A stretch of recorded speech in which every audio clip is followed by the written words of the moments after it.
Why are you here? Let me ask you something that might stop you in your tracks. Have you ever wondered why you were chosen for this particular battle? Not chosen in some whimsical cosmic lottery where life hands out participation trophies. No, I mean chosen in the rawest, most unfiltered way possible, the kind of choice that feels like chaos crashing into your world without warning or mercy. Think about it. Relationships with narcissists don't happen by accident. They aren't random encounters on the timeline of your existence. If you've been through one, or if you're still living through one, you didn't stumble into it because you were weak. You didn't cross paths with someone who only knows how to take because you failed at being strong enough, smart enough, or good enough. In fact, quite the opposite is true. You were placed there. Yes, placed. And today, we're going to explore exactly why. Now, I know what you're thinking. Why me? You might be asking yourself. Why did I have to endure the pain, the manipulation, the soul-crushing confusion? These are valid questions, ones that deserve answers far beyond the surface-level explanations people often throw around. But here's the thing. What if I told you there's a reason behind all of it, a truth so powerful, so life-altering, that once you hear it, you'll never look at your experience the same way again? This isn't just another self-help pep talk designed to make you feel better temporarily. This is deeper. This is about transformation. This is about understanding that every moment of heartbreak, betrayal, and emotional turmoil wasn't meant to destroy you, it was meant to awaken you, to rebuild you, to show you who you truly are beneath the layers of conditioning, fear, and self-doubt. So buckle up, because what you're about to discover will shock you. Not because it's outrageous or unbelievable, but because it cuts straight to the core of who you are and why you're here. By the time we're done, you won't just see your past differently, you'll start seeing your future clearly too, because the journey doesn't end when the relationship does. It begins. And let me assure you, this isn't coming from me, Shi Heng Yi, out of thin air. This comes from years of studying human behavior, psychology, and the patterns that repeat across generations. Patterns that dictate how we love, how we heal, and ultimately, how we break free from cycles that no longer serve us. So stay with me. Keep watching, because what you're about to learn has the power to change everything, not just for you, but for everyone whose lives you touch moving forward. The moment you stopped seeing yourself clearly. There's a moment in life, a fleeting, almost imperceptible shift that changes everything. Maybe you missed it. Maybe you brushed it off as insignificant at the time. But looking back, you realize it was the beginning of the unraveling. The moment when you slowly started forgetting who you are. It doesn't happen overnight. Oh no, it's much more subtle than that. At first, it's small compromises, putting others' needs ahead of your own, shrinking yourself to keep the peace, ignoring the whispers of your intuition because they felt inconvenient or uncomfortable. Over time, these tiny acts of self-abandonment add up. They chip away at your confidence, your boundaries, your sense of worth. Before you even realize it, you've handed over pieces of yourself, your voice, your power, your authenticity to fit into someone else's mold. You convince yourself it's fine, that you're being nice, that this is what love looks like. But deep down, you know better. Deep down, you feel the erosion happening. Bit by bit, you lose sight of who you are. And that's when they walk in. Narcissists don't choose their targets randomly. They don't pick people they can destroy simply for sport. No, they look for individuals who don't yet fully understand their own strength. People who haven't fully claimed their power. People like you. But let's clarify something important. This isn't about blaming yourself. Far from it. What makes you vulnerable to a narcissist isn't weakness, it's openness. It's generosity. It's your willingness to carry more than your fair share of emotional weight. These qualities are beautiful, admirable even. But when they're not balanced by self-respect, they become liabilities. And that's precisely what draws the narcissist in. They see you long before you see them. Not because you're broken, but because you're ripe for growth. You're standing at the edge of a profound awakening, though you may not realize it yet. And while the narcissist enters your life under the guise of love or admiration, their real role is far greater. They're here to mirror everything inside you that still needs healing. The narcissist's role in your story. The narcissist's presence in your life wasn't accidental. It wasn't cruel fate or bad luck. It was purposeful. Think of them as a storm, an unpredictable, chaotic force that disrupts the calm waters of your reality. On the surface, storms seem destructive. They uproot trees, flood streets, and leave devastation in their wake. But beneath the surface, storms also clear deadwood, nourish parched earth, and create space for new growth. That's what the narcissist does.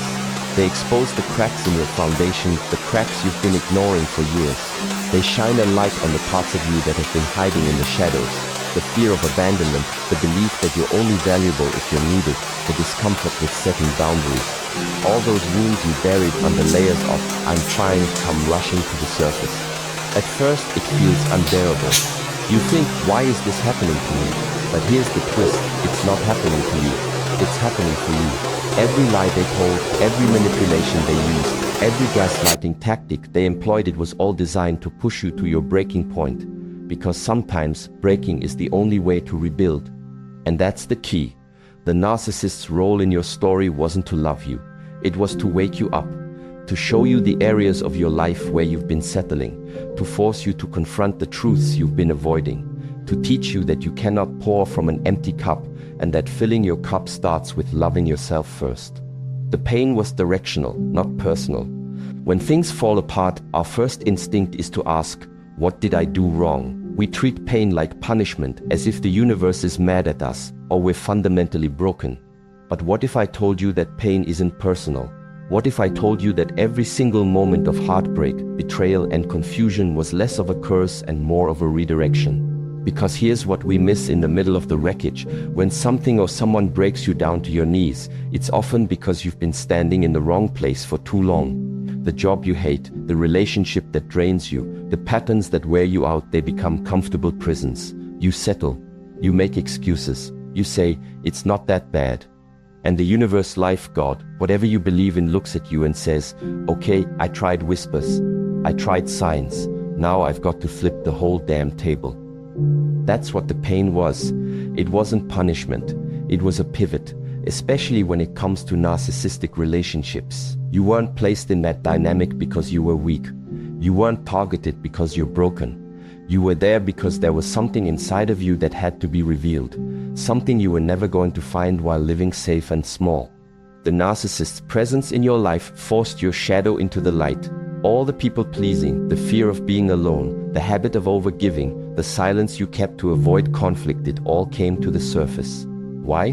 Because it needed to be seen before it could be healed.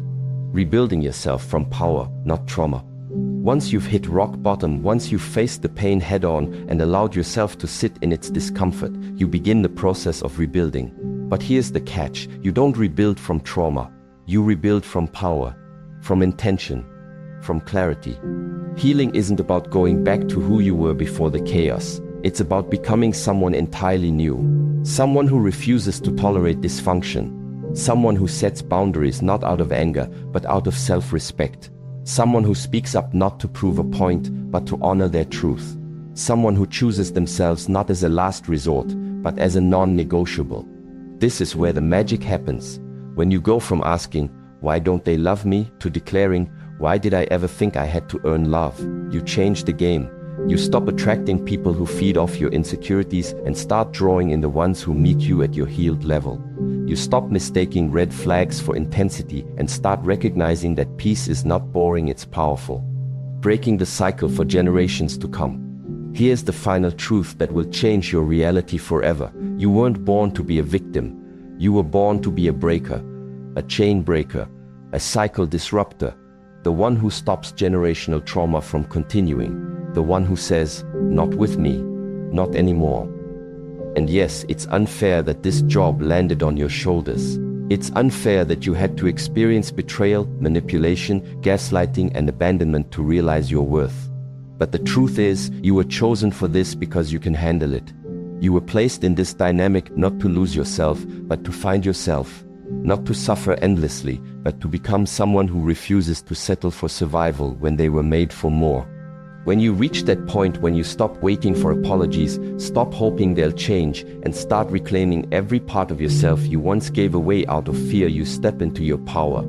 And that power is contagious. It ripples outward, affecting everyone around you. Your children, your friends, your community, they all benefit from the work you've done to heal yourself.